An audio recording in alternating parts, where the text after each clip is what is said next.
بسم اللہ الرحمن الرحیم۔ السلام علیکم ناظرین، کبھی آپ کے ذہن میں یہ سوال آیا ہے کہ اللہ نے ہمیں فجر کے وقت جاگنے کا حکم کیوں دیا ہے؟ کیا فجر کا وقت صرف عنقریب نماز پڑھنے کا وقت ہوتا ہے؟ کیا اس وقت کے پیچھے ایک راز پوشیدہ ہے؟ وہ راز کیا ہے؟ اس راز کو جاننے کے لیے ضروری ہے کہ ہم پہلے نماز کے بارے میں جانیں جو ہم پر دن میں 5 مرتبہ فرض کی گئی ہیں، اور یہ 5 نمازیں کس طرح فرض ہوئی اس کے پیچھے بھی ایک شاندار وجہ ہے جس کا مظاہرہ سفر معراج میں اس وقت ہوا جب حضرت محمد صلی اللہ علیہ وسلم سے ملاقات کے لیے وقت کے انتہائی مختصر حصے میں 7ویں آسمان سے بھی آگے تشریف لے گئے تھے۔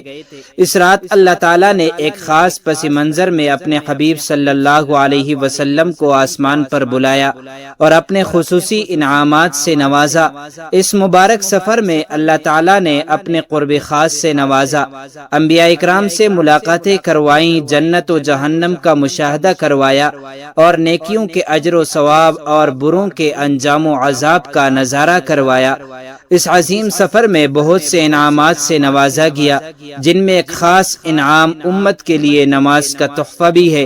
قیامت تک کے لیے انسانوں کو اپنے معبود اور خالق سے قریب تر کرنے کا عظیم تحفہ اور عبادت یعنی نماز اسی سفر میں عطا کی گئی۔ معراج کی رات جب آپ صلی اللہ علیہ وسلم کو اللہ نے 50 نمازوں کا حکم دیا تو حضرت موسیٰ علیہ السلام کے کہنے پر آپ نے اللہ سے 50 نمازوں میں نرمی کی درخواست کی، اور ایسا کئی بار ہوا یہاں تک کہ اللہ نے امت محمدی صلی اللہ علیہ وسلم کے لیے دن میں 5 نمازوں کا حکم دیا، جس کے بعد بھی حضرت موسیٰ علیہ السلام نے آپ صلی اللہ علیہ وسلم کو 5 نمازوں میں کمی کے لیے اللہ کے پاس ایک بار پھر جانے کا مشورہ دیا، لیکن تب آپ صلی اللہ علیہ وسلم نے فرمایا، میں نے اپنے رب سے کئی مرتبہ درخواست کر لی، یہاں تک کہ اب مجھے حیا آ گئی ہے اور اب میں راضی ہوں اور اس حکم کو ہر طرح سے تسلیم کرتا ہوں۔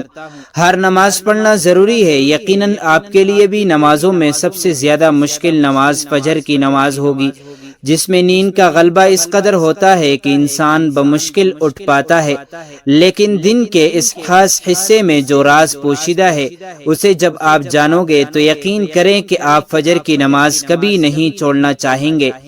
یہاں نماز فجر کے کچھ فضائل سماعت فرمائیں۔ 5 نمازوں میں سے سب سے اہم نماز فجر کی ہے۔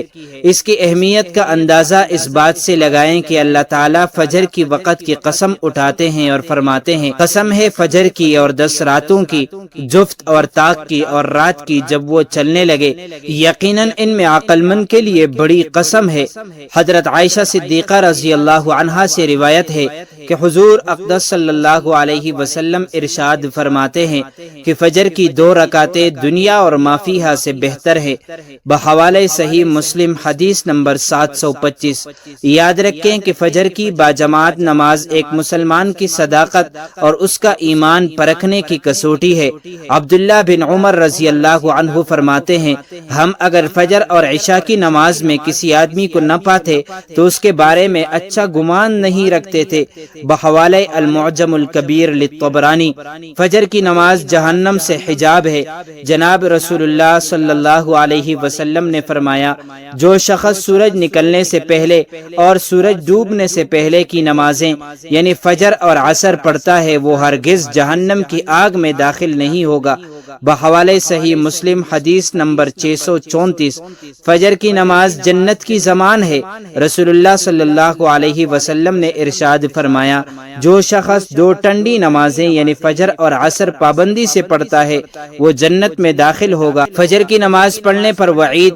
حضرت عبداللہ رضی اللہ عنہ سے روایت ہے کہ رسول اللہ صلی اللہ علیہ وسلم کے سامنے کسی شخص کا تذکرہ کیا گیا جو صبح ہونے تک سوتا رہتا ہے یعنی فجر کی نماز ادا نہیں کرتا، تو آپ صلی اللہ علیہ وسلم نے ارشاد فرمایا، ایسے شخص کے کانوں میں شیطان پیشاب کرتا ہے، بحوالہ صحیح البخاری حدیث نمبر 1144۔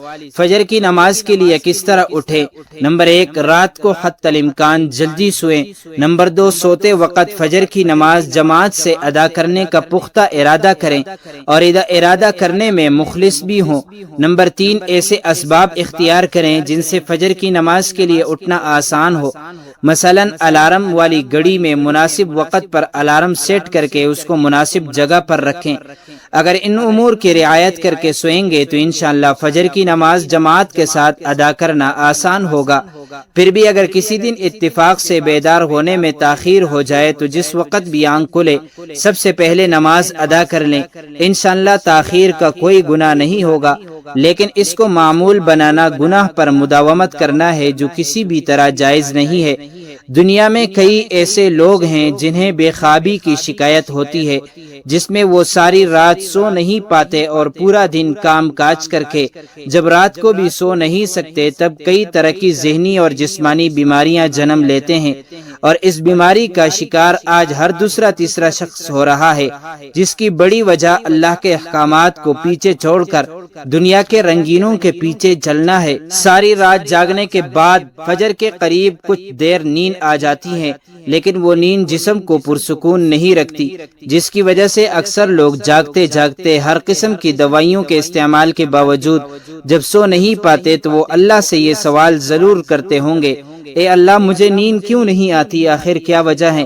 بہت کم لوگ ہوتے ہیں جو اس کیفیت میں اپنے اندر پیدا ہونے والی اس آواز کو سن لیتے ہیں جس میں ان سے کہا جاتا ہے کہ بستر سے نکلو، نماز پڑھو، اللہ کا ذکر کرو۔ یقین کرے جو لوگ اس آواز کو سن پاتے ہیں اور اس پر عمل کرتے ہیں انہیں تا حیات کبھی بھی بے خوابی کی شکایت نہیں ہوگی۔ اس حوالے سے ایک صوفی کا نظم ہے جسے ایک امریکی مسلم نے ترجمہ کیا ہے، جس کا ٹائٹل ہے کہ دوبارہ مت سو جانا۔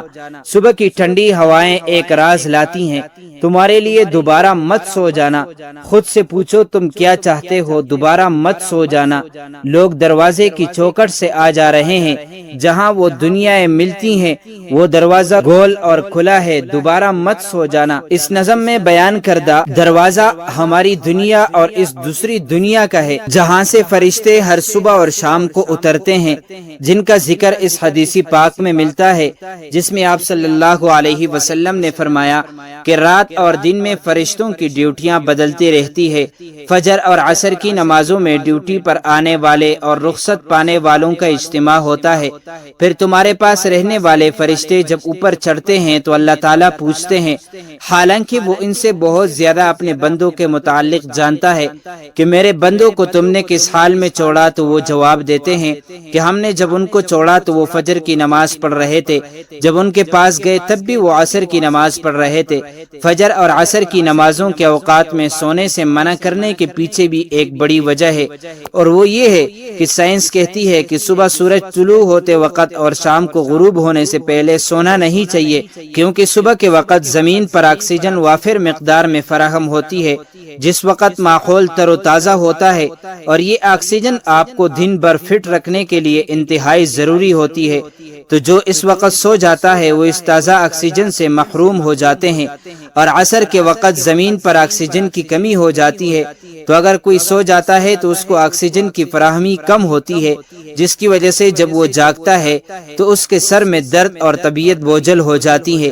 یہی بڑی وجہ ہے کہ دین اسلام میں ان دونوں اوقات میں سونے سے منع فرمایا گیا ہے۔ نماز فجر کے بارے میں ایسے بے شمار فضائل اور بھی ہیں جن کو ہم نہیں جان سکتے، اگر انسان ان کو جان لے تو کبھی کوتاہی نہ کرے۔